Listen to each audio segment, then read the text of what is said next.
نحمده ونصلي ونسلم على رسوله الكريم. أعوذ بالله السميع العليم من الشيطان الرجيم. بسم الله الرحمن الرحيم. فلا وربك لا يؤمنون حتى يحكموك فيما شجر بينهم ثم لا يجدوا في أنفسهم حرجا مما قضيت ويسلموا تسليما. صدق الله مولانا العظيم وصدق رسوله النبي الكريم ونحن على ذلك لمن الشاهدين والشاكرين والحمد لله رب العالمين. میں سمجھتا ہوں کہ جو لوگ یہاں پر تشریف لائے ہیں انہوں نے اس حقیقت کو سمجھ لیا ہے کہ جب تک محمد مصطفیٰ صلی اللہ علیہ وسلم کی عظمت، آپ کی شان اور آپ کے مرتبے کا تحفظ نہیں ہے تو پھر کچھ نہیں ہے.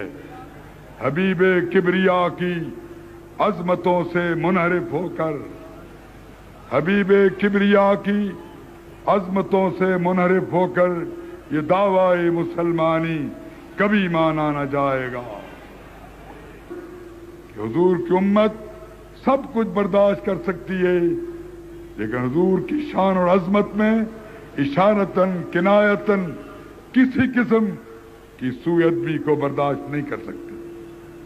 ان کے دماغ میں یہ خلل پیدا ہوا، اس طریقے سے ہم پاکستان پہ قبضہ کر لیں. ایک سکیم یہ بھی آئی کہ بلوچستان کی کچھ آبادی 5-6 لاکھ ہے، یہاں پر ہم قبضہ کر لیں اور اس طریقے سے اپنے آپ کو یہاں پر مرتکز کر کے آگے پھیلیں گے. اسی سے دماغ خراب ہوا. وزیر خارجہ کا ظفر اللہ کا قائد اعظم کی نماز جنازہ نہیں پڑھی. اس نے جب اسے کہا گیا کہ تم نے نماز جنازہ کیوں نہیں پڑھی، اس نے جواب دیا کہ سمجھ لو کہ ایک مسلمان نے کافر کی نماز نہیں پڑھی یا ایک کافر نے مسلمان کا جنازہ نہیں پڑھا. مجھے اکبر عادل نے نیروبی میں بتایا پروفیسر صاحب کہ انہوں نے مجھے کہا کہ 50 لاکھ ہم لاہوری دیتے ہیں، 50 لاکھ قادیانی دیتے ہیں، 1 کروڑ روپیہ شام نورانی کے سپرد کرو اور کہو کہ مرزا کو کافر کہہ دے، مرزائیوں کو کافر کہہ دے، لیکن لاہوری اور قادیانی کی تخصیص نہ کرے. جب شام نورانی کے سامنے یہ بات پیش ہوئی، انہوں نے کہا نکل جاؤ یہاں سے، تم نے کیا سمجھا ہے؟ ہم بازار مصطفیٰ میں بک چکے ہیں، ہمارا سودا ہو چکا ہے. اللہ کے فضل و کرم سے، اللہ کے فضل و کرم سے مسئلہ حل ہو گیا. رسول اللہ صلی اللہ علیہ وسلم کی زندگی، لقد کان لکم فی رسول اللہ اسوۃ حسنۃ، نبی پاک کی زندگی تمہارے لیے نمونہ کامل ہے. یہ نہیں فرمایا کہ صرف مولویوں کے نمونہ کامل ہے، یہ بھی نہیں کہا کہ صرف سپاہیوں کے نمونہ کامل ہے، تم سب کے لیے نمونہ کامل ہے. ایک چپراسی سے لے کے صدر مملکت تک، ایک عام سپاہی سے لے کر کمانڈر ان چیف تک، ایک ان پڑھ مسلمان سے لے کر علامہ اجل عارف کامل تک، حضور کی زندگی نمونہ کامل ہے. کیونکہ حضور صدر مملکت بھی تھے، کمانڈر ان چیف بھی تھے، قاضی القضات بھی تھے، معلم بھی تھے، مدرس بھی تھے، اور آپ غریبوں کے ملجا اور ماوا امام اور مقتدا تھے. اس لیے ختم نبوت کا معنی یہ ہے کہ تمہاری معاشرت، تمہاری تہذیب، تمہارا تمدن، تمہاری معیشت، تمہاری سیاست بھی حضور کے نقش قدم پر ہوگی. یہ نہیں ہے کہ کوئی تو غلام بن جائے روس کا، کوئی غلام بن جائے امریکہ کا، کوئی پیروکار بن جائے فرنگ کا. چنی دورہ آسماں کم دیدہ باشد کہ جبریل امیرا دل خروشا، یہ خوش تیرے بنا کردنداں جا پرستد مومنو کافر تراشد. مطلب یہ ہے کہ آج علاللان حضور کی تہذیب اور تمدن کا انکار، اہل بیت کی معاشرت کا انکار، خاتون جنت کی تہذیب و تمدن کا انکار، آپ کے اخبارات میں روزانہ بے پردہ اور بے حیا عورتوں کی تصاویر، یہ بھی ختم نبوت کا انکار ہے۔ کیا سمجھتے ہو اس کو؟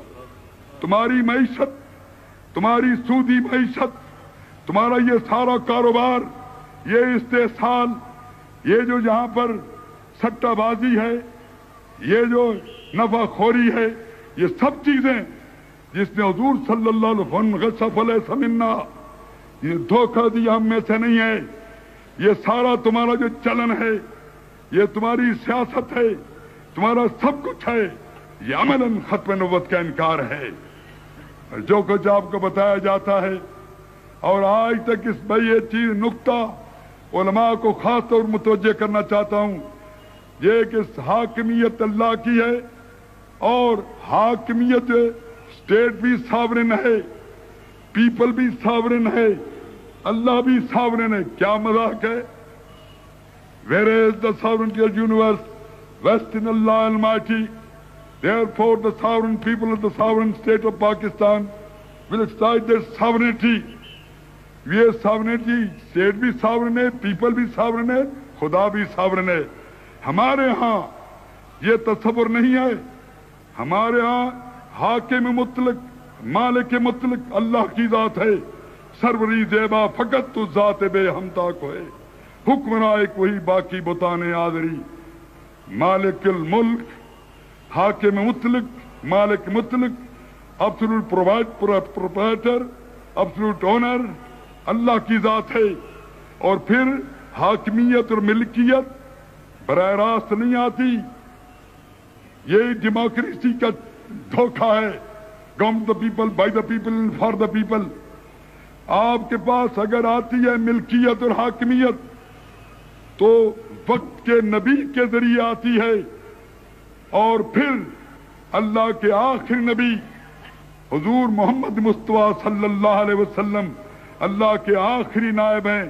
حاکمیت اور ملکیت مطلقہ حضور کی نیابت اور امانتاً آئے گی، اس سے آپ کی حکومت بھی بے خبر ہے، آپ کے ادارے بھی بے خبر ہیں۔ میں سمجھتا ہوں سیدنا صدیق اکبر جب کسی نے کہا یا خلیفۃ اللہ، لا انا خلیفۃ الرسول، کسی نے کہا ہے خلیفۃ اللہ ہونا کہ نہیں، میں خلیفۃ الرسول ہوں۔ اس لیے agency in sovereignty and trusteeship in wealth, حکومت میں نیابت اور دولت میں امانت کا تصور جو ہے، یہ انقلابی تصور ہے جو ختم المرسلین سے ہمیں ملتا ہے۔ ان حالات میں سمجھتا ہوں ایک خاص نئی بات آپ کے پیش اندر رکھوں گا، یہ جو حکومت ہے، جو ساورن اسٹیٹ ہے، یہ نبی پاک صلی اللہ علیہ وسلم کی جوتیوں کے طفیل یہ ملک ملا ہے۔ سارا عالم اسلام کیوں خاموش ہے؟ حکومتیں کیوں خاموش ہیں؟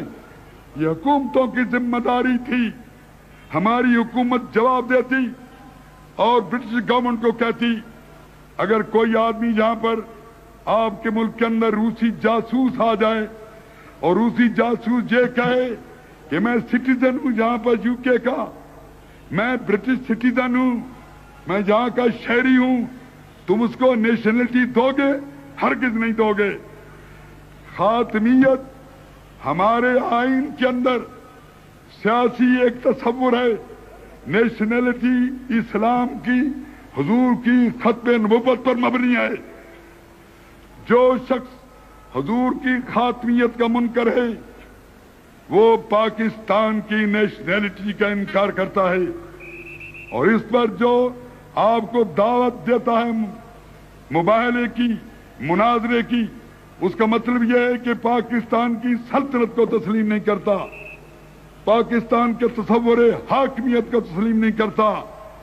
ہماری حکومت کا فرض تھا کہ اس کا نوٹس لیتی، عالم اسلام کا فرض ہے کہ اس کا نوٹس لے، کہ کل کوئی کتا بلا آ کے یہاں پر کہنے لگ جائے کہ کتاب و سنت کی بالادستی کی کوئی ضرورت نہیں ہے۔ ہمارے ملک کے اندر بھی روس کے جاسوس، امریکہ کے جاسوس اور بھارت کے گماشتے یہ بکتے پھرتے ہیں کہ کتاب و سنت کی بالادستی نہیں چاہیے اور سیاست کے مذہب سے کوئی تعلق نہیں ہے، کہ ہمارا کوئی حکمران، کوئی وزیر، کوئی بس اقدار شخص اس کی زندگی جب تک حضور صلی اللہ علیہ وسلم کے نقش قدم پر نہیں ہوتی، اعتقاد کچھ ہی اس کا کیوں نہ ہو، عملاً وہ منکر ختم نبوت ہے۔ اس عملی اور منافقت، یہ جو نفاق ہے، اسی سے نجات حاصل ہو جائے۔